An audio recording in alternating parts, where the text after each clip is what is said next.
बिस्मिल्लाहिर्रहमानिर्रहीम। अस्सलाम वालेकुम मोअज़्ज़ज़ नाज़रीन। इन्फॉर्मर लहलहाता सब्ज़ खेत देखकर असद शफीक ऐसे खुश हो रहा था जैसे औलाद को देखकर वालिदैन खुश हो जाते हैं, और सच भी यही था। असद जैसे गरीब किसान के लिए 3 बीघा खेत ही सब कुछ था। धन दौलत और औलाद। इस बार खेत में गेहूं की फसल बहुत ही उम्दा आई थी। गरीब इस फसल को नहार नहार के उतार रहा था और खुली आंखों में हसीन ख्वाब सजा रहा था।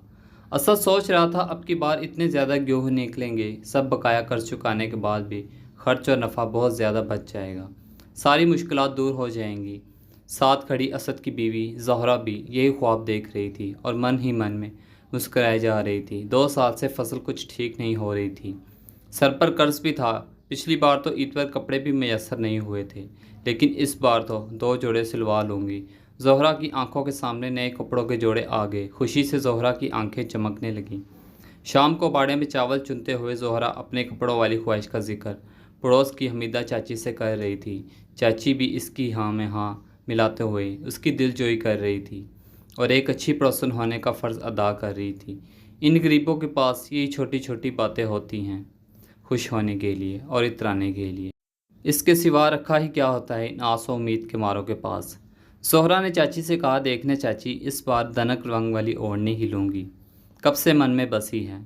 फसल कब कटेगी? ज़ोहरा ये सवाल असद से दिन में कई मरतबा पूछ रही थी, और असद हर मरतबा इसे हंस कर कहता, वक्त तो होने दे फसल कटने का, अभी फसल कच्ची है, वक्त आने पर कटेगी, तब ले लेना अपनी दनक रंग वाली ओढ़नी शहर जाकर। ज़ोहरा ये सुनकर बुरा सा मुँह बनाकर बोलती, रब ही जाने कब तैयार होगी तेरी ये फसल और कब कटेगी। उतावली ना हो पगली, कटेगी और तेरी आरज़ू भी पूरी होगी। धनक रंग वाली, असर चिढ़ाने वाले अंदाज में कहता और ठाठे मारकर हंसने लगता। ज़ोहरा मुंह चढ़ाकर चली जाती और यही नोक झोंक दिन भर चलती रहती। रात का तीसरा पहर था, गर्मी अपने अरूज पर थी, अप्रैल ख़त्म होने को था। ज़ोहरा अपने बिस्तर पर करवटें बदल रही थी, दर्द से करा रही थी। सारी रात इसी दर्द में तड़प तड़प कर गुजारी थी। पेट में शदीद दर्द था। अचानक कुछ दिनों से ये दर्द उठा था। पहले पहल कम होता था, लेकिन वक्त के साथ साथ बढ़ता ही चला गया था। असद ज़ोहरा को तसल्लियाँ देता, इसे सुलाने की कोशिश करता, लेकिन सब नादार इसी पेचोताब में दिन निकल आता। क्या हुआ है डॉक्टर साहब, कोई बड़ी बीमारी तो नहीं है ना? असद हाथ जोड़े पूछ रहा था। देखो घबराओ मत असद, मुझे अच्छी तरह चेक कर लेने दो। जाओ बाहर जाकर बैठो, डॉक्टर ने तसल्ली भरे नर्म लहजे में कहा और ज़ोहरा का मुआयना करने लगा। असद बोझल कदमों से चलता हुआ बाहर आकर बैठ गया। असद ज़ोहरा के पेट में गांठ है, मगर डॉक्टर इतना बोलकर खामोश हो गया और असद की तरफ बेबसी से देखने लगा।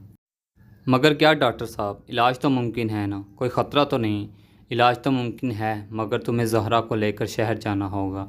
इसका इलाज शहर के शिफा खाने में मुमकिन है, और दवाइयों का खर्च भी बहुत ज़्यादा आएगा। क्या तुम खर्च बर्दाश्त कर लोगे? डॉक्टर ने फ़िक्रमंद होते हुए कहा। कर लूँगा डॉक्टर साहब, फसल कट कर तैयार पड़ी है, कल ही शहर जाकर बेच दूँगा और साथ में ज़हरा को भी ले जाऊँगा, वही शिफा खाने में भर्ती करवा दूँगा। आप इसे कुछ मत बताना, असद आंसू रोकते हुए बोला और अंदर से ज़हरा को सहारा देता हुआ अपने घर की जानिब चल पड़ा। कल शहर जाकर हम गेहूँ बेच देंगे, असद ने प्यार भरे लहजे में ज़ोहरा से कहा। ज़ोहरा हैरत से बोली, मुझे क्यों साथ ले जा रहे हो? पगली भूल गई है क्या तुम्हें? धनक रंग वाली ओढ़नी लेनी है ना? शहर से, असद मुस्कुराकर बोला। ज़ोहरा खुशी से असद के गले लग गई। अनाज मंडी से बाहर आते ही ज़ोहरा कपड़ा मार्केट जाने की ज़िद करने लगी। असद बोलने लगा, शहर आए हैं तो शहर के शिफा खाने चलकर तुम्हारी तबीयत बता लेते हैं। शहर के डॉक्टर ज़्यादा होशियार होते हैं, अच्छी दवाई देते हैं, तुम और जल्दी से ठीक हो जाओगी। असद ने लाख बातें बनाकर इसे शिफा खाने ले जाने की कोशिश की, लेकिन वो न मानी।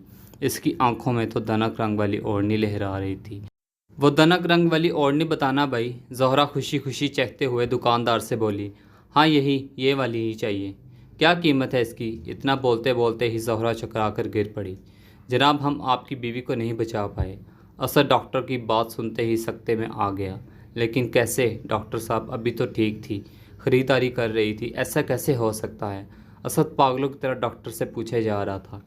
डॉक्टर ने असद के शाने पर हाथ रखकर इसे पास पड़े बेंच पर बिठाते हुए कहा, इनके पेट में एक गांठ थी, वो अंदर ही फट गई, इस वजह से आपकी बीवी को अचानक मौत वाक़या हो गई। पूरे कस्बे में कोहराम मच गया। असद किसान की बीवी का अचानक इंतकाल हो गया। پڑوس کی حمیدہ چاچی یہ خبر سن کر اسد کے گھر کی طرف چل دی۔ سامنے سے شہری شفا خانے کی گاڑی آتی نظر آ رہی تھی۔ گاڑی اسد کے دروازے پر ٹھہر گئی۔